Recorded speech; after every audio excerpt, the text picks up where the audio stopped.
Hello, readers and writers. Welcome to lesson 27 of your ELA School Away from School. I am Mr. Driver, and I will be your virtual teacher for today's daily lesson. Let's revisit our guiding questions. What journey does food take before it gets to your plate? And how do we make decisions about what we eat?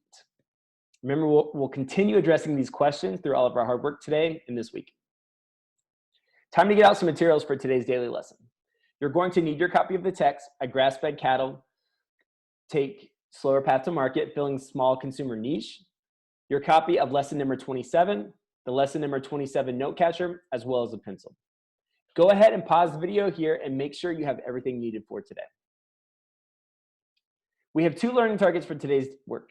I can find the gist of a specific section from the text, and I can use a variety of strategies to determine the meaning of unknown words and phrases in text. You'll recognize these same targets from yesterday, only we're doing for the second section or the back half section of the article. Let's make sure we keep these learning targets in mind during all of our hard work today. First, you'll be rereading Grass-Fed Cattle Take Slower Path to Market, Filling Small Consumer Niche. For today's lesson, we will focus on the second half of the reading. So with a family member, caregiver, or friend, reread the sections titled Grass-Fed Meat More Expensive, Standards Not Well Defined, and Farmers Sell Directly to Consumers.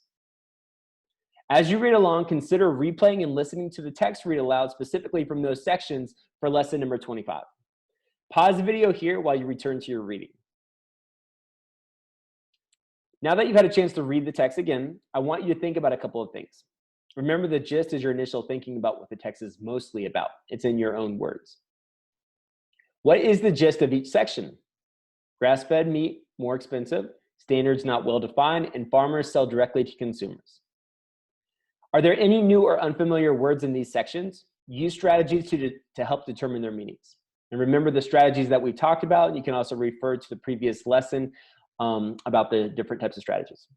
One thing we talked about yesterday was if you didn't know the word niche, which is in the title, hopefully you can look that up if you still don't know what that is. But if not, remember niche is actually kind of a specific market, a specific group of customers, a way of doing things. So it's kind of unique. It's specific to a certain thing. And when you think about the title, you know, you're looking directly at grass-fed meat, talking about things like that. So it's not for every customer, it's a specific section. All right, so remember these two questions as you think about this. Go ahead and pause the video here while you think of each question. Now it's time to have that discussion with your family member, caregiver, or friend. Remember, the gist is what the text is mostly about. So remember to write it in your own words or say it in your own words. But what is the gist? What makes you say that? Which words were new or unfamiliar to you? Some different ones that I pulled out: pasture, universally, complications, and weaned. What do you think their meanings may be? Go ahead and pause the video here while you discuss these. Please take out the lesson number 27 note catcher. Using the lesson number 27 note catcher, write the gist of the sections: grass-fed meat more expensive, standards not well defined, and farmers sell directly to customers. For each section, write any unfamiliar word and use strategies to determine their meanings. Go ahead and pause the video here while you complete this work. Time to wrap up today's lesson. Let's think about how you did with our learning targets. I can find the gist of a specific section from the text, and I can use a variety of strategies to determine the meaning of unknown words and phrases in text. As a closing, share your writing with someone and tell them why you chose to write what you did. Also, remember to read a book today for 20 minutes. You can also read with a family member, caregiver, or friend.